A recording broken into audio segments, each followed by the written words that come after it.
happening at Arsenal, going to say it's an Arteta problem and vice versa. You're right in that Then I regard. think he can point to the fact of environment around him and say that, look, in an environment where I'm happy, I thrive. In an environment where I'm kind of like, feel like I'm walking through flipping treacle, everything feels harder and stuff. I think for a Then larger than life character like him as well, I could see how it exactly. could the stickler for strictness would go against him. You're right in that regards. Where you at with the wages? Like, does it console you? Because on one hand, I feel okay, cool. It's better he's not playing. I know we paid about 7 million, but that's better than his probably outlay. If he's not playing, for me, it's just another soap opera we don't speak about. I do feel fans are finding positives where there's none, because I hope we don't talk about it, but if we're not scoring goals, which we can't say, then we can't make a substitution and say saved wages, get warmed up and score a goal. It doesn't work like that, bro. So where are you at with this whole we've saved wages now?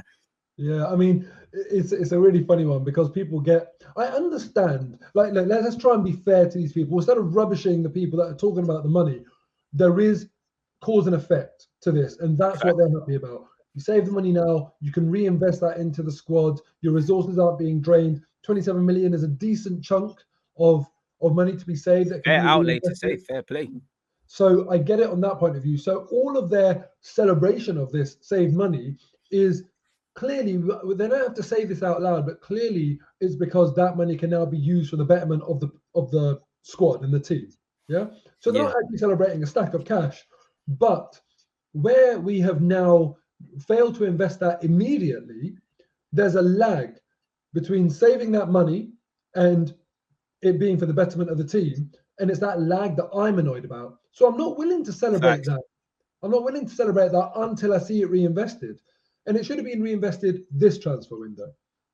And that is my frustration. If, for example, we were trying to sign Vlahovic, for example, right? And that we had no guarantee that Aubameyang would leave if we did sign Vlahovic. Now, let's say, for example, we said, look, we were going to sign Vlahovic for, let's say, 60.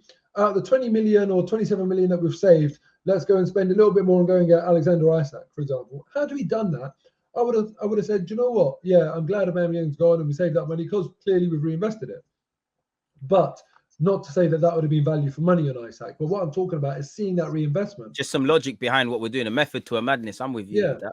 So I find it hard to celebrate the money saved because we are not partners in this business where we get that money in our accounts. I just want football. Like, fulfillment. Like, exactly. That's what I want. That's where we get our reward. We don't see any of that cash.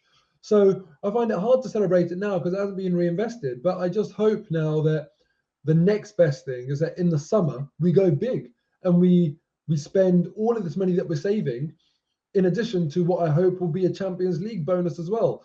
But I don't really get the people that are celebrating the money saved at this stage because you spend that money for squad depth, for strength in your players. And we are weaker at the end of the transfer window than we are at the start of the transfer window. I was literally going to ask you that. I was going to ask you, are we weaker or stronger? And with the market have been a success for you? Because I feel my opinions on the window, I think I speak for most fans, it's disappointing. We didn't bring any players on. Most people would have looked at it as, you get a striker or a centre mid of any denomination, it could give you a push to go and get things. And that's where I look at. I was speaking in the stream earlier. I think we would like to be in Europe. I think they'll concede top 6, and it's a danger in assuming we're going to get there. I think they're actually scared to go for top 4 and be ahead of their schedule and things like that. So we didn't bring a signing in. And for me, it's much like a game plan on a match day. It's like we can plan all week for something, all periods for something. But the minute we're in that window where there's the dynamics are shifting, whether that's Vlahovic, whether that's other targets saying no, I think we struggle to adapt. And how do you feel about it? Because I feel I can't just blame Edu because it seems like you got something agreed for Arthur Melo and it was vetoed. But for me, that's where you've got to earn your money. And for me, this is where the lack of experience in that individual in total is kind of costing us, really. Yeah, I mean, look, in terms of that sort of blame piece, the fact of the matter is, on the pitch, outside of those transfer windows, it's the players and the manager that earn the money, and they're the ones that you judge.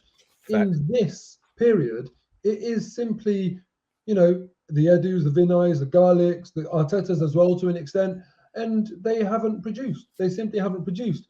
We know they had money. We know they had the appetite. Arteta had confirmed that in quotes, and he had said repeatedly press conferences, we are working, we are trying. And when he said that, I thought to myself, they will sign someone, because what he's doing then is basically setting them up to be criticised and setting them up for failure. When you're saying we are trying and then you don't succeed, read between the lines. You failed. And also Ainsley going at the time, I thought most logical people said, surely someone's coming in because you're too. Yeah. It's like you couldn't wait for him to go, and that's my problem, bro. It's like you said with Aubameyang. It's I like to be positively pessimistic. I don't like that question to be asked. I don't want, it's like when we got rid of Ozil and we're struggling for creativity. Naturally, people are going to say, well, why are you not playing Ozil?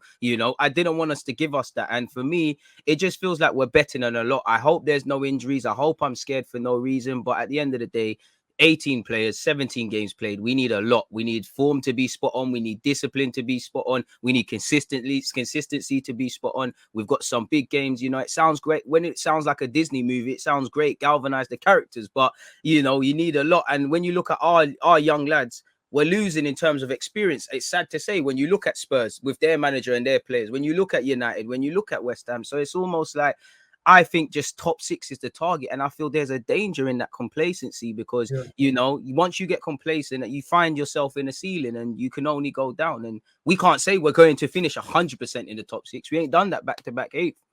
Yeah, you have to aim higher, man, and then what you hope is that if you aim for 4th, for example, worst case scenario, you get 6th. But it seems like we're, as you say, we're not really saying we're going to go for that 4th spot. But I think that what the saving grace could be is that no other team that's competing for that 4th spot seems to be doing much different to us. Tottenham have made a couple of signings that, frankly, don't shift the dynamic caliber to go and get that 4th spot too drastically. United haven't done anything. West Ham haven't done anything. Chelsea haven't added, and they're slipping right now. I thought they would address their form, and likewise, Arsenal haven't in terms of additions. But the problem is, and this is where I take exception to the way Arsenal have done things, whilst the other teams have stayed stagnant, we've actually regressed. We've actually got rid of so many players that when I ask the question now, let's say crunch game against United, Man United in April, or the crunch game against Tottenham, those 2 games against our top 4 rivals, let's say Ben White is injured and Gabriel suspended. We have Rob Holding and who? That's it. You're going to have to pull Tomiyasu across, and then Cedric comes in. And as you know, the dynamics, the fluidity, the little things we've put, you've killed it, really. And you don't have the goal scorers in that game as well. Yeah. You're right. So that's what really, really upsets me, really annoys me, because, having to pull Tomiyasu out now is really, really annoying to me. Tomiyasu, as right back, goes forward, and he's the long ball target for Ramsdale when he can't go short. Is that now going to be Cedric? This is Tomiyasu is the perfect inverted fullback for our system. Cedric is not up to the level. We know that. And now we're having to, change the good parts of our team. And that's all in response to the lack of end product from Edu, Vinay, etc. And that really annoys me. So now, at the start of the transfer window, we were talking about we need a midfielder and a striker. And there was an argument about which one is more necessary. Telemans and Arthur Melo and these strikers and that. And look where we are now, bro, speaking about it. We sat in the very same spot. But now we've weakened the squad so much, DG, right, that when I look at where we urgently need reinforcements, before I was saying centre midfield. Now it's not even centre mid. Now it's centre back and striker. The centre mid, by adding no one, has now become less of a priority purely because of who we got rid of. Crazy. So we've created so many more problems for ourselves. And I hear the argument that people are saying, look, we've only got 1 game a week. And it's like we do a circle. We were saying that at the start of the year, man. 1 game or 3 games. Games are coming thick and fast. But the point is, you don't know, in a year where COVID is now a factor, suspensions, injuries, COVID, not just for us, but for other teams, their COVID, what it could do to games, how it could bunch up. This is it. Just 1 game a week doesn't mean you're not going to get injured. Players get injured in warm-ups. The fact of the matter is we simply don't have a deep enough squad. And this has been an intentional choice from the club. And I simply can't understand it.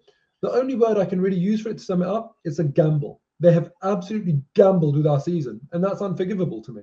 And that's the thing, you know, it's a gamble. Obviously, you can come out looking, it's a big risk. You could look 10 times stronger. I would still feel the same way, but you could look 10 times stronger or it goes wrong. That's why, for me, when I speak about Edu or Arteta specifically, anyone can see there's a lot of issues that they've inherited. But I do think it's like, you know, a lot of them are self-inflicted. It's like specifically in midfield. And like you said, in defense.